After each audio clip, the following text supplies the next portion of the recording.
구독자 여러분 안녕하세요.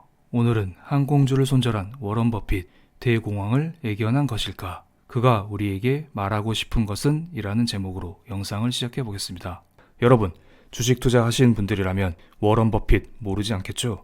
그를 모르면 간첩입니다. 저는 편의상 버핏이라 부르겠습니다. 버핏이 좀 더 익숙합니다. 버핏은 2008년 금융위기 당시에 뉴욕타임즈에 다음과 같은 칼럼을 게재하면서 우리에게 큰 화제가 되었습니다. Buy American, I am. 미국의 주식을 사라. 나는 그렇게 하고 있다. 이게 2008년 10월 16일 날 게재된 글입니다. 이때 버핏은 이런 말을 했습니다. 저는 주식시장의 단기 움직임은 예측할 수 없습니다. 저는 지금부터 주식이 한 달 또는 1년 뒤 높을지 낮을지 전혀 모릅니다.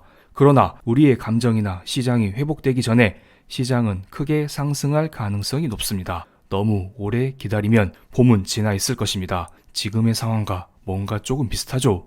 실제로 버핏이 이 칼럼을 게재했을 2008년 10월 16일은 리만 브라더스가 파산한 지 2달 정도밖에 지나지 않았습니다. 즉, 이때는 떨어지는 칼날이었습니다. 실제로 버핏이 이 칼럼을 게재한 이후에 나스닥 지수는 23%가량 추가적으로 하락을 했고, 그 이후 나스닥은 급격하게 반등하면서 지금의 자리까지 왔습니다.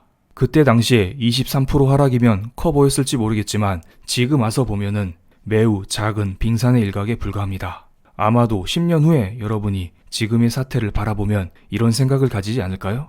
지금까지는 2008년도 버핏 이야기고, 이젠 다시 2020년 버핏 이야기로 돌아가 보겠습니다. 최근에 버핏의 회사인 버크셔 해서웨이의 주주총회가 있었습니다. 인베스토페디아에서 다음과 같은 제목으로 기사가 하나 나왔는데 5 takeaways from the blah blah blah. 여기에서 takeaways라는 것은 핵심적인 내용을 의미합니다. 즉, 2020년 버크셔 해서웨이 주주총회로부터 얻을 수 있는 5가지 핵심 내용이라는 것입니다. 이 기사에 따르면 5가지 핵심 내용은 아래와 같다고 합니다. 이 내용이 궁금하신 분은 멈춤하시고 한번 읽어보시기 바랍니다. 저는 5가지 핵심 내용 이것보다는 그냥 버핏이 왜 항공주를 손절했고 버핏은 과연 어떤 투자 상품을 원하는지 이거에 집중해서 설명드리겠습니다. 기사를 차근차근 보겠습니다. 2020년 5월 2일 버크셔 해서웨이 주주총회가 열렸습니다. 여러분, 어떤 분들은 제게 이런 말을 합니다. 블랙, 이슈 대응이 너무 늦다. 주주총회가 열린 지 5일이나 지났는데 왜 이제 와서 영상을 올리냐? 너무 뒷북만 치는 거 아니냐? 이런 말씀을 하시는 분이 계십니다. 그런데 저는 조금 의아한 생각이 듭니다. 저는 이러한 속보를 전달드리는 게 목적이 아니에요. 저는 그냥 이러한 주주총회를 참고 삼아 제가 영상 제목에서 말씀드리고 싶어 했던 버핏의 투자 성향, 앞으로 추천 상품 이런 것을 여러분들에게 공유드리고 싶었을 뿐입니다.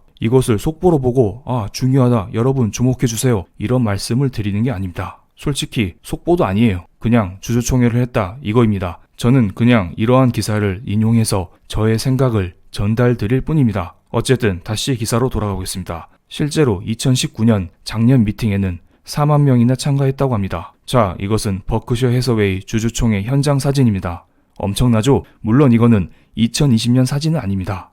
2020년에는 몇몇 사람만 참석하고 대부분 화상으로 주주총회를 진행했다고 합니다. 주주총회에서 버핏이 무슨 말을 했는지 한번 살펴보겠습니다. 버핏은 코로나 바이러스의 대유행이 미국에 미친 영향에 대해서는 경제적 측면에서의 가능성의 범위는 여전히 넓다라고 말했습니다. 그리고 그는 더했습니다. 그는 현재 장기화되고 있는 미국 경제의 측면이 사람들의 정신에 미치는 영향을 평가하는데 수년이 걸릴 수도 있다라고 했습니다. 그럼에도 불구하고 중요합니다. 항상 영어 기사를 볼 때 그러나, 그럼에도 불구하고 이런 말 뒤에 주제가 항상 있는 법입니다. 그럼에도 불구하고 그는 여전히 미래에 대해서 긍정적인 뷰를 유지했습니다. 그리고 그는 덧붙였습니다. 만약 사람이 태어날 시간과 장소를 고를 수 있다면 버핏은 믿는다. 뭐라고? 가장 좋은 선택은 오늘날 미국이라고 했습니다. 그가 미국 사람이기 때문에 이런 말을 할 수도 있겠지만 어쨌든 그가 이런 말을 통해서 하고 싶은 말은 지금이 바로 투자하기에 좋은 시기다, 이런 말을 하고 싶은 게 아닐까요? 그리고 추가적으로 유명한 말을 했습니다. Never bet against America. 미국에 대항해서 베팅하지 말아라. 즉, 미국에 대항해서 투자하지 말아라, 이런 말을 했습니다. 그리고 영상의 주제가 벌써 나오네요.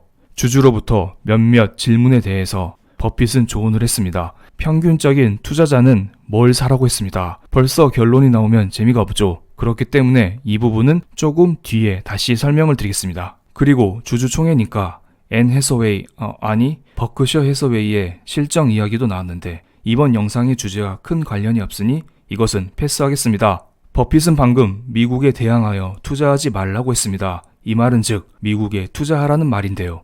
그리고 버핏은 경고했습니다. 시장에 대해서는 어떤 게 일어날지 모른다. 너는 알지 못한다. 내일 무엇이 일어날지. 그렇기 때문에 너는 결코 빌린 돈을 사용해서는 안 된다. 즉 돈을 빌려서 투자해서는 안 된다. 신용대출 쓰지 말라. 이런 말입니다. 그리고 버핏은 65억 달러어치의 항공주를 팔았다고 합니다. 실제로 버핏은 미국에 있는 4개의 항공사에 투자를 했었는데요. 아메리칸 에어라인, 델타 에어라인, 사우스웨스트 에어라인, 유나이티드 에어라인 이 4가지 항공사의 지분을 총 80억 달러 이상 보유하고 있었습니다. 그런데 이번에 주주총회를 통해서 65억 달러의 이를 모두 전량 매각했다고 했습니다. 대략 20%, 15억 달러 이상의 손해를 봤습니다. 15억 달러라 엄청 금액이 큽니다. 그냥 15억이 아니라 15억 달러입니다. 여기까지 보면 조금 이상하다는 생각이 들어요. 버핏은 일반적으로 장기 투자자로 알려져 있습니다.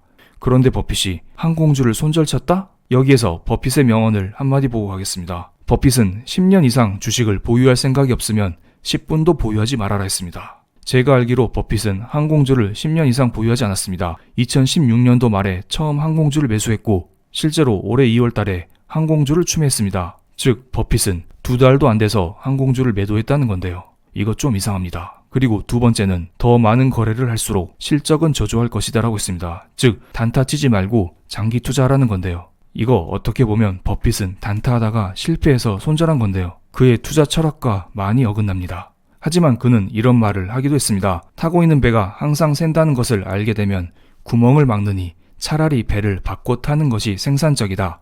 지금 타고 있는 배가 항공주입니다. 항공주가 항상 샌다는 것을 알아차렸습니다. 이제서야 알아차린 거죠. 그래서 버핏은 계속해서 추매를 하면서 평단가를 낮추니 차라리 항공주를 매도하고 다른 주식으로 바꿔 타자 이런 생각을 한 것 같습니다. 버핏은 주주총회에서 미국이 망한다. 미국 주식 팔고 떠나자 이런 말을 한 게 아닙니다. 그는 미국에 투자하라고 말을 했습니다. 그런 와중에 항공주를 매도했다는 것은 결국 그는 항공주가 아닌 다른 섹터에 주목하고 있다는 게 아닐까요? 버핏의 항공주 매도를 좀 더 자세히 보겠습니다.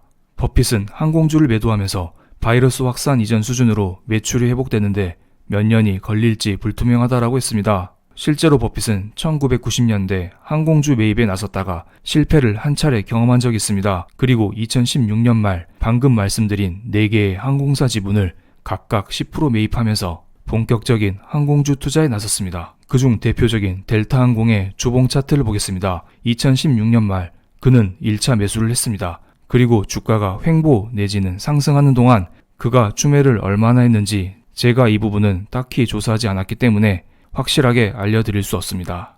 하지만 2월 27일 코로나 바이러스로 인하여 델타항공의 주가가 계속해서 하락하자 그는 97만 6천 주를 평균 46.4달러에 추가 매수했습니다. 실제로 그가 매수한 이후에 주가는 50달러 이후로 살짝 올라가기도 했습니다. 그래서 사람들은 역시 버핏, 그는 공포에 사는 진정한 실력자야 이런 말을 하기도 했습니다.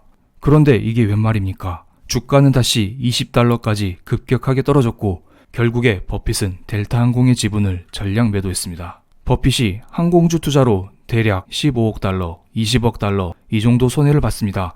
그럼 이제 버핏 망하는 겁니까? 아닙니다. 그는 손절매한 20억 달러, 15억 달러 이거 이상으로 훨씬 많은 주식을 보유하고 있습니다. 그는 여전히 많은 상장 기업들의 보통주에 1,800억 달러 이상을 보유하고 있습니다. 방금 20억 달러 손절했다고 했나요? 손절친 금액의 90배 이상을 이미 주식으로 보유하고 있습니다. 그리고 아래 5개는 그가 보유한 종목입니다. 아메리칸 익스프레스의 13억 5천 달러, 애플의 638억 달러, 뱅크 오브 아메리카의 202억 달러, 코카콜라의 177억 달러, 웰스파고의 99억 달러를 보유하고 있습니다. 여러분 아시다시피 버핏은 기술주 투자를 매우 싫어합니다. 그랬던 그가 2016년도에 애플을 매수했고 그 이후 아마존을 매수하기도 했습니다. 실제로 요즘에 다른 섹터에 비해 미국 기술주가 매우 강세를 보이고 있습니다. 이 점은 참고해주세요. 그리고 다시 인베스토페디아 기사로 돌아가겠습니다. 아래 문단을 보겠습니다. 주주들의 몇몇 질문에 대해서 버핏은 이렇게 조언을 했습니다. 일반적인 투자자라면 S&P 500 지수를 추종하는 인덱스 펀드를 사라 이렇게 말을 했습니다. S&P 500을 추종하는 인덱스 펀드라 오늘 영상 결론 다 나왔네요. 그런데 여기에서 마무리하면 조금 섭섭하죠. 제가 여러분에게 인덱스 펀드 몇 가지를 소개해 드리겠습니다. 참고로만 봐주세요. 미국에는 수많은 ETF가 상장되어 있습니다. 그 중에서 지수를 추종하는 ETF는 몇몇 있는데요. 대표적인 세 4가지 ETF만 살펴보고 넘어가겠습니다. 첫 번째는 S&P 500 지수를 추종하는 스파이입니다. 스파이는 가장 대표적인 미국 인덱스 ETF입니다. 사계절 포트폴리오로 유명한 레이 달리오도 스파이의 가장 큰 비중을 투자하고 있다고 합니다. 5월 5일 종가 기준으로 스파이는 고점 대비 15% 정도 하락한 수준을 보여주고 있고 3년 기준으로 7% 수익률을 달성하고 있습니다. 그리고 개별주와 마찬가지로 미국 ETF는 배당을 줍니다. 배당 수익률은 1.99%, 총 보수 비율은 0.09%입니다. 아무래도 스파이가 유명하다 보니까 보수가 조금 높은 편입니다. 다음으로 유명한 ETF는 S&P 500 지수를 추종하는 IBB입니다. IBB 역시 연중 최고점 대비 15% 정도 하락한 수준을 유지하고 있습니다. 그리고 스파이에 비해 보수는 조금 덜 들고 배당 수익률은 조금 높습니다. 참고해주세요. S&P 500 지수를 추종하는 세 번째 ETF는 VOO입니다. 이건 역시 앞서 설명드린 두 가지 ETF와 비슷한 움직임을 보여주고 있기 때문에 다른 설명은 생략 드리겠습니다. 필요하시면 네모 박스 친 부분만 따로 읽어주시기 바랍니다. 마지막 ETF는 조금 달라요. 앞서 설명드린 세 가지 ETF가 S&P 500 지수를 추종한 거였다면 이것은 기술주 위주인 나스닥을 추종하는 ETF입니다. 최근 다우지수, S&P 500 지수에 비해 나스닥 지수가 매우 큰 강세를 보이고 있습니다. 그렇기 때문에 QQQ는 연중 최고치 대비 7.74% 하락하는 수준을 유지하고 있습니다. 3년 수익률도 16.27%로 앞서 말씀드린 세 가지 ETF에 비해 압도적인 수익률을 보여주고 있죠. 다만 조금 아쉬운 점은 배당 수익률이 앞서 설명드린 세 가지 ETF에 비해서 상대적으로 낮은 편이고 보수 비율은 상대적으로 높은 편입니다. 이 점은 참고해주세요. 여러분이 만약에 지금 나스닥 지수가 계속해서 오른다, 제2의 IT 버블이 온다 이런 생각을 하시는 분들이라면 QQQ를 꼭 매입해서 들고 가시기 바랍니다. 물론 저는 앞서 설명드린 네 가지 ETF를 추천한다 이런 게 아니에요. 그냥 이러한 상품이 있다 소개해드렸을 뿐입니다. 각자 많이 공부하시고 현명한 투자하시기 바랍니다. 그럼 진짜로 오늘 영상 여기에서 마치겠습니다. 감사합니다.